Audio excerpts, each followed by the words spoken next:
as the author of I Am Yo Soy, I know we were speaking and you were saying that, this is actually based on your true story.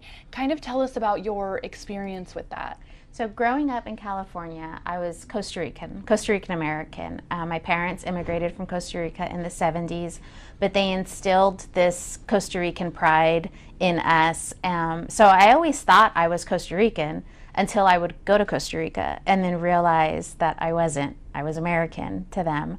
But then growing up here, I wasn't considered American because I didn't look American. And so it was always this struggle of kind of like, where do I fit in? Where's my place? What am I? And then it repeated itself again with my kids. And so when they were growing up, more specifically when my son started college and he started to try to find his place, he experienced the same kinds of things. And so I thought, wow, this is something that happens often to a lot of kids. In the Selena movie, when Selena's dad says, you're too Mexican for the Americans and too American for the Mexicans, I felt that, and I think a lot of people feel that.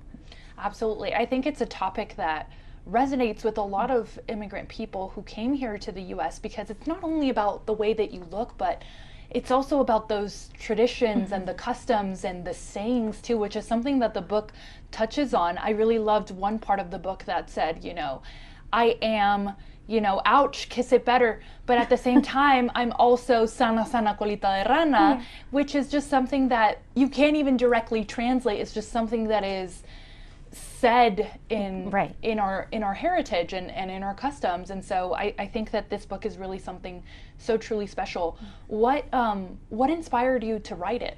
It was around the time that my son started college and he was trying to figure out what group he fit into. And he grew up camping and he grew up as a Boy Scout and he also grew up speaking Spanish. And so he was kind of just trying to figure out where he fit in.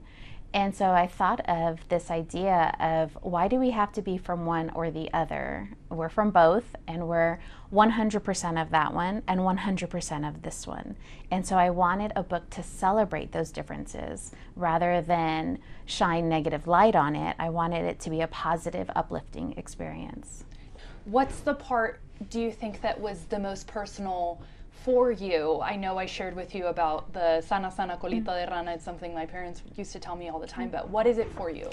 Soy abuela's corazón de melón. That was what my grandma used to say, and that's what my mom says to the kids. And to translate it, heart of melon, I don't know how to explain that to people. Right. The best I can come up with, it's just like that center part of the melon that's the sweetest.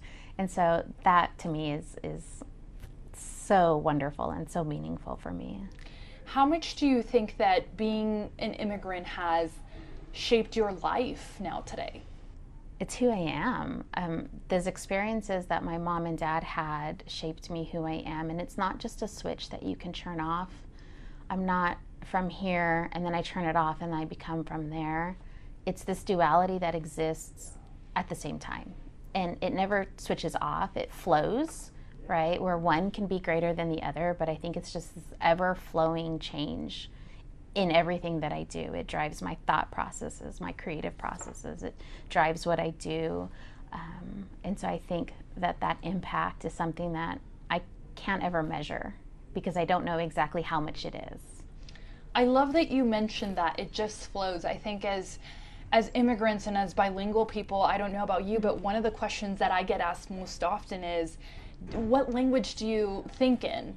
And it's not something that I think about, it's just something that flows. Is that something that you can relate to also? Yeah, so growing up, I didn't know my dad spoke English until about the 5th grade when I heard him. And I was like, what? You've lied! Because we only spoke Spanish to my dad and English to my mom. And that's just how it was. And they didn't realize, they didn't set out to do that on purpose. They didn't read a parenting book that said this is the best way to teach bilingual kids. It's just what they did. It's what they knew. And so that's kind of the funnest thing is it's like people ask, oh, when did you learn to speak Spanish? Which language did you speak first? And I'm like, I don't know. I just did them both at the same time and without realizing it. Absolutely. I feel the exact same way, and I never know how to answer that question because it's just something that comes so naturally. So where can people find this book if they do want to read it for themselves and read it to their kiddos? Well, it's available on Barnes & Noble and Amazon and Target and Bookshop, any places that you buy books, through my website, GabriellaBelt.com.